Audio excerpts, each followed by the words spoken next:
तलवार काढून दहशत माजवणारा इसम पोलिसांच्या जाळ्यात। घोटी पोलिसांची तत्पर कारवाई।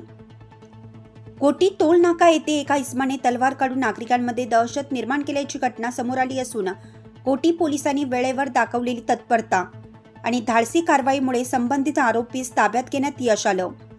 या घटनेची माहिती गुप्त बातमीदारामार्फत पोलिसांना मिळताच घोटी पोलीस ठाण्याचे पोलीस निरीक्षक विजय शिंदे यांच्या मार्गदर्शनाखाली पोलीस हवालदार सागर सौदागर, राहुल गांगुर्डे, श्रीकांत खैरे आणि पोलीस कॉन्स्टेबल सतीश चव्हाण यांनी तात्काळ घटनास्थळी धाव घेतली। पोलिसांनी कौशल्याने सदर इसमास तलवारसह ताब्यात घेतलं।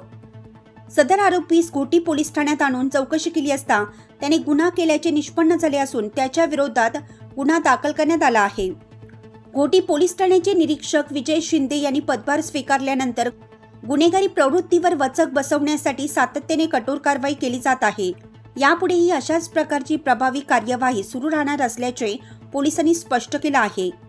या प्रकरणाचा पुढील तपास पोलीस उपनिरीक्षक भिंगारते हे करत आहेत। नाशिक लक्ष न्यूज ब्युरो रिपोर्ट नाशिक।